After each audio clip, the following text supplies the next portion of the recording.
नमस्कार दोस्तों, मैं स्वामी ओम प्रकाश। दोस्तों, आज हम बात करना चाहते हैं स्त्री और साधु के सौंदर्य की। जी हाँ दोस्तों, हमेशा से स्त्री का सौंदर्य तो हमें पता है। हमेशा से हमें स्त्री के सौंदर्य के बारे में अनेक तरह से बताया गया है। यह सदियों से होता आ रहा है। साधु के पास भी एक बराबर का सौंदर्य है। जी हाँ, जिस सौंदर्य को स्त्री भीतर और बाहर से प्रदर्शित करती है, अपने कर्म से प्रदर्शित करती है, जिस माधुर्य को स्त्री अपने व्यवहार से परिलक्षित करती है, इससे यह बिल्कुल पता चलता है कि उसके भीतर कुछ सौंदर्य है, उसके भीतर कुछ प्रेम है, उसके भीतर कुछ माधुर्य है। बिल्कुल वही स्थिति साधुओं के साथ भी है। साधु भी सौंदर्य से भरा है, साधु भी अखंड प्रेम से भरा है, माधुर्य से भरा है। अब आप कहेंगे कैसे? दरअसल साधु बनता ही कोई व्यक्ति तब है जब उसका चित्त स्त्रैण हो जाता है। साधु का चित्त स्त्रैण हो जाता है। आपको समझना चाहिए, मन, बुद्धि, चित्त और अहंकार, ये 4 प्रकार की दशा है हमारी।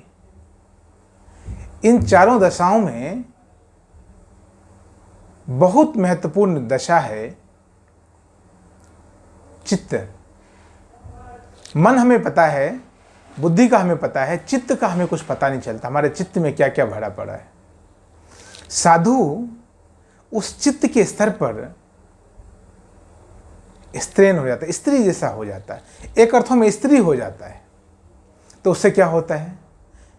जैसे ही साधु का चित्त स्त्रैण होता है, साधु के भीतर स्त्रीत्व का गुण, मातृत्व का गुण, प्रेम का गुण, भक्ति का गुण उतरना शुरू हो जाता है। इससे क्या पता चलता है?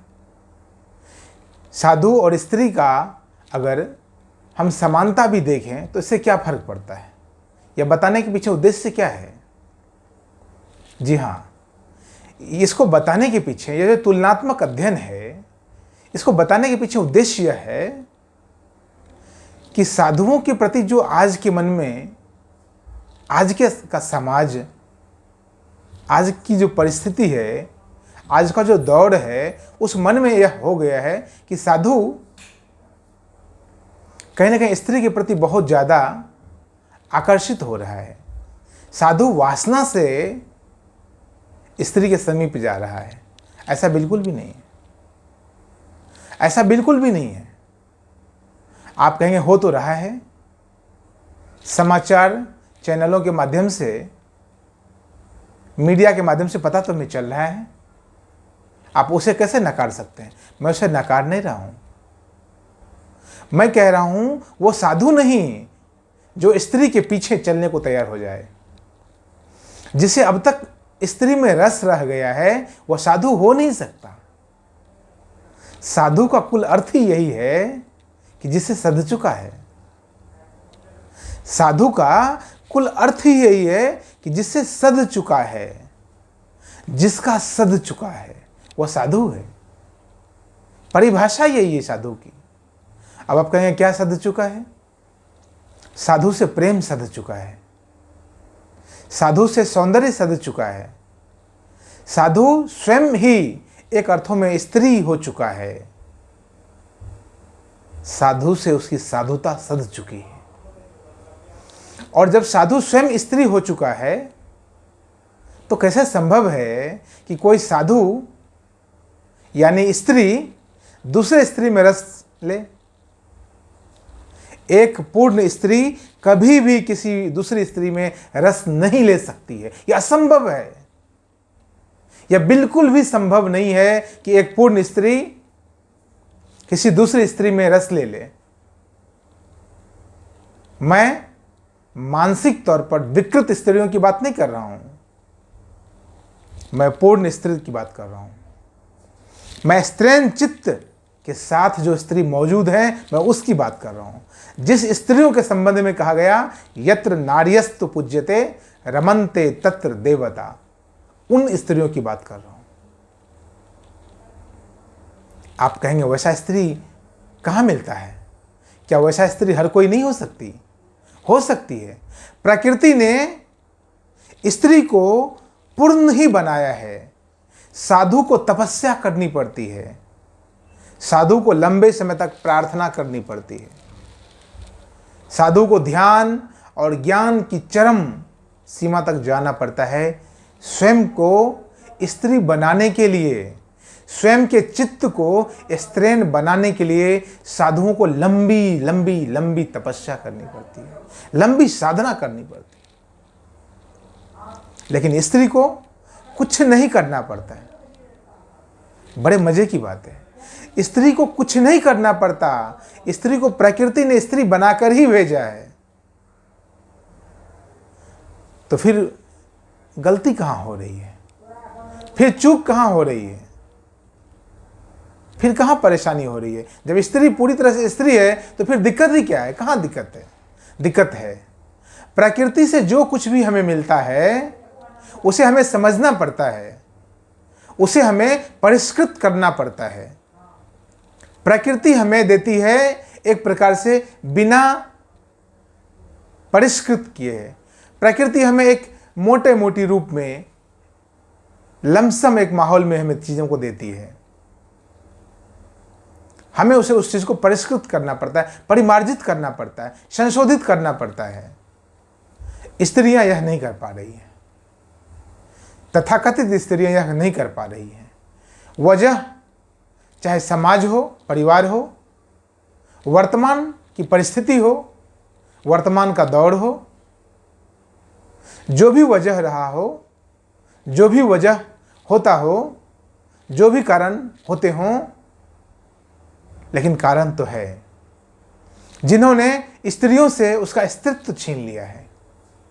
एक उदाहरण बताता हूं आपको। आजकल जितनी भी स्त्रियां मां बन रही हैं उसमें अधिकतर स्त्रियां, खासकर शहरी और अब तो ग्रामीण स्त्रियां भी सिजेरियन मां बन रही हैं। ऑपरेशन के माध्यम से वो मां बन रही हैं। जो प्राकृतिक व्यवस्था है मां बनने की वह नहीं हो पा रहा है। क्यों नहीं हो पा रहा है? वही स्त्री का सबसे बड़ा टर्निंग पॉइंट है। एक मां होने के लिए स्त्री को मरना पड़ता है।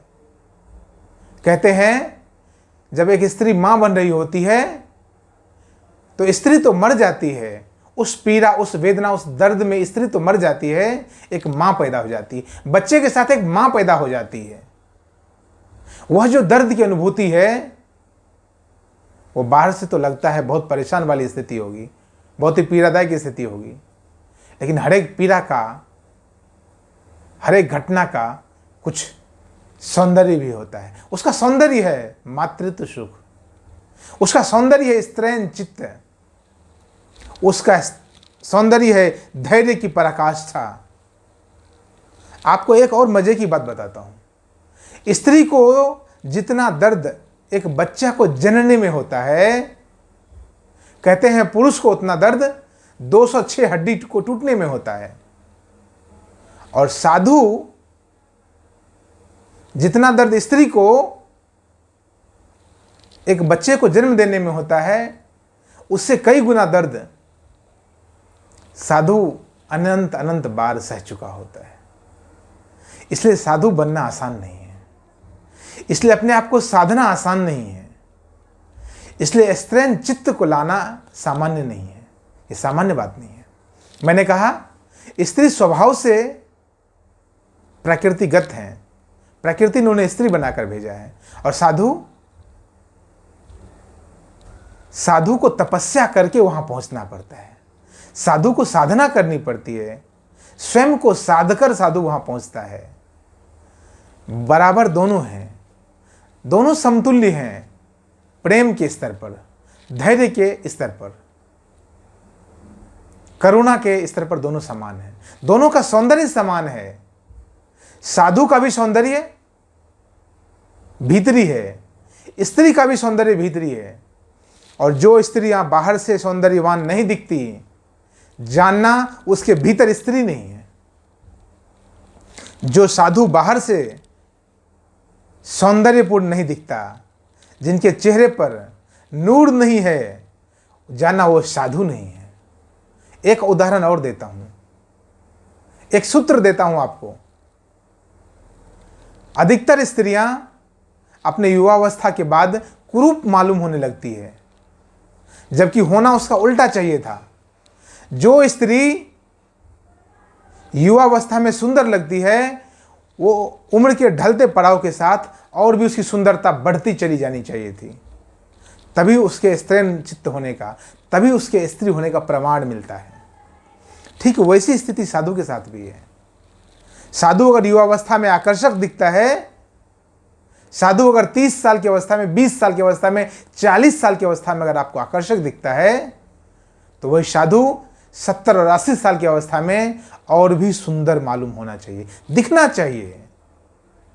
क्योंकि भीतर जो प्रेम है, हृदय में जो गहराई है, वह गहराई उम्र के साथ बढ़ती चली जाती है और उसका खिलावट, उसका प्रकटीकरण आपके चेहरे और आपके पूरे मुखमंडल पे, आपके पूरे औरा पे होने लग जाता है।